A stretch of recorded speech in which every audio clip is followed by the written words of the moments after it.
कांग्रेस सदारती उम्मीदवार मल्लिकार्जुन खड़गे अपनी मुहिम के हिस्से के तौर पर तेलंगाना के दौरे पर हैं। आज खड़गे ने हैदराबाद के गांधी भवन में पार्टी लीडरों और कारकुनों के एक इजलास से खिताब किया। खड़गे ने कहा कि मैं उन तमाम लोगों का मशकूर हूं जिन्होंने मेरे हक में मुहिम चलाने के लिए अपने ओहदों को कुर्बान कर दिया। सीनियर कायद ने कहा कि कांग्रेस ही वो वाहिद पार्टी है जो मुल्क को तरक्की दिला सकती है। इस मौके पर TPCC सदर रेवंत रेड्डी, जाना रेड्डी, गीता रेड्डी, मोहम्मद अली शब्बीर, उत्तम कुमार रेड्डी के अलावा दीगर कायदीन भी मौजूद थे। वाज़ेह है कि दूसरे उम्मीदवार शशि थरूर भी गुज़िश्ता दिनों हैदराबाद का दौरा कर चुके हैं।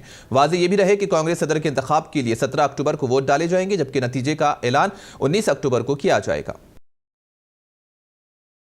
आवाम का मैंडेट कांग्रेस के साथ है, लेकिन ये एजेंसियों के जरिए, पैसों के जरिए खरीद करके इस मुल्क की जमहूरियत को तबाह बर्बाद कर रहे हैं, कॉन्स्टिट्यूशन को तबाह बर्बाद कर रहे हैं। उसके लिए हम सबको मिलकर लड़ना है।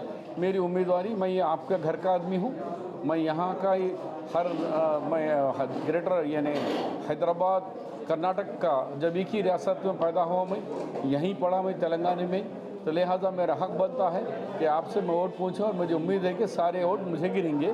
ये अपील करने आए और हम लोगों भी तकरीर में यही कहा कि ये तो हमारे घर के हमें गर्व है, फ़ख्र है कि ऑल इंडिया कांग्रेस पार्टी का सदर पुराना हैदराबाद कर्नाटक के इलाके से ताल्लुक़ रखते हैं और जो अच्छी उर्दू भी बोलते हैं और उर्दू और हिंदी में बने पुराने दौर में उर्दू ज़बान भी लिखना पढ़ना जानते भी हैं। ये भी हमारे